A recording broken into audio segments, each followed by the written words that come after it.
Good afternoon. Here is the national news from BGI TV Current. I am Morire Rabila Lawal. First are the major headlines.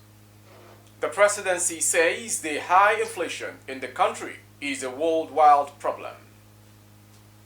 FG warns resident doctors against planned strike. Two Efcc officials allegedly kill colleague over suspects items. Many escaped death as gunmen opened fire on travelers along Ado. And on sports, Flying Eagles hold Colombia in 6-goal thriller. Now the news in detail. The presidency says the high inflation in the country is a worldwide problem which no nation is immune to following the global economic downturn and the COVID-19 pandemic. Malam Garba Shehu, the president's spokesman, stated these while reacting to a Guardian newspaper write-up trying to rise the inflation to the Muhammad Buhari's administration. Shehu said these days the Guardian newspaper is at its best, but when it comes to twisting politically sensitive fact to suit its pro-conceived notions. In one of its highest fallacies, the paper this morning is trying to rise of inflation to its 17-year high to the person of the president, Muhammad Buhari, who leaves office in exactly 2 weeks from this day. Anybody who promotes this kind of thinking is telling the whole world that they either don't know what is happening all over the world or they are not paying attention to the facts. The presidential aide explained that inflation was boosted everywhere by the COVID-19 lockdowns with severe impact on national economies due to the dislocation of manufacturing and supply chains. According to him, this is what led to the rise in prices of those goods reaching the market. The government, unless it chooses to disregard the principles of free trade, has a limited maneuverability in this regard, he said. Shehu further observed that France, which enjoyed a stable average inflationary regime of 4.1% from 1960 to 2022, is today reporting price increases of up to 1,080.36%. To the next story. The federal government has warned members of the National Association of Resident Doctors (NARD) to shelve their planned 5-day warning strike. Senator Chris Ngige, Minister of Labour and Employment, gave this warning on Tuesday in Abuja shortly after receiving a letter of notification from the NARD executive on the planned strike. Ngige said this in a statement signed by Mr. Olajide Oshudun, Director of Press and Public Relations in the ministry, describing the planned strike as illegal. The impending industrial action is billed to begin by midnight of May 16th.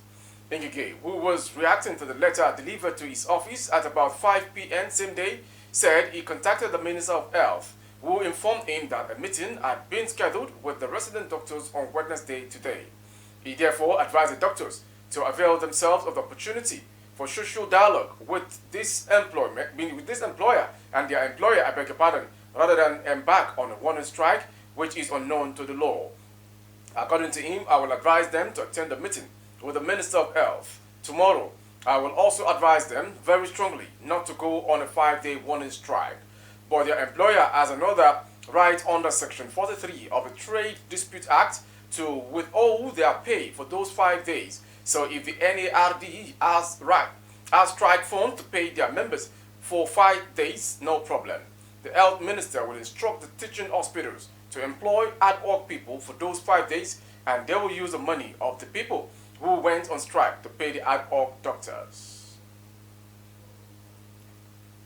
Going on to the next story. 2 officials of the Economic and Financial Crimes Commission (EFCC), Assistant Superintendent Akpata Odwayo and Inspector Tochukwu Oguji, have been accused of killing a fellow officer, Inspector Abel Dixon. According to EFCC Chairman Abdurrashid Bawa, the incident occurred when the trio had a disagreement over the procedures for the custody of items belonging to a suspect in detention. Briefing journalists in Abuja yesterday, Bawa said the altercation between the officials resulted in a physical fight which led to the death of Inspector Dixon. He said, "We have invited you this morning to brief you about an unfortunate incident that happened at our Sokoto Zonal Command, which is suspected to have led to the death of one of our young officers, Inspector of the EFCC, Abel Dixon. The officer passed away on May 7, 2023 at the Usman Danfodio University Teaching Hospital, Sokoto, where he was receiving treatment for injuries he sustained 2 days earlier in a scuffle with two other staff, Odunayo and Oguchi. To the next story from Ado. Many travelers on Monday evening escaped being killed by gunmen suspected to be kidnappers who attacked their vehicle along the Ado-Akure highway.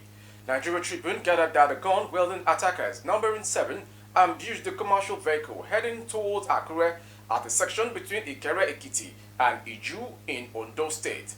One of the victims, who spoke on Tuesday from the hospital bed while receiving treatment from the gun wounds at a tertiary institution in the state, said the incident happened at about 6 p.m. on Monday.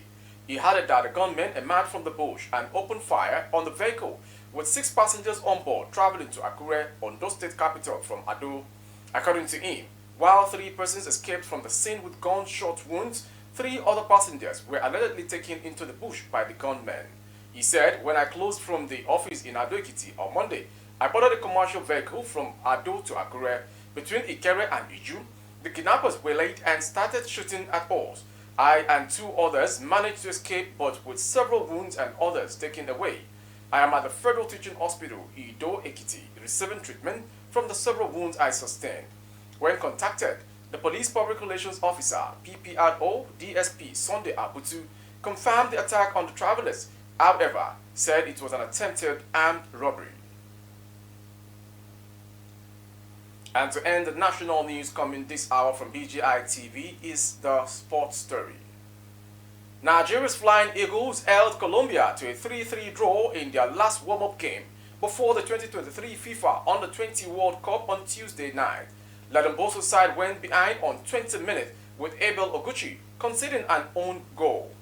Colombia doubled their advantage 9 minutes later with Oscar Manuel Coates converting from the spot.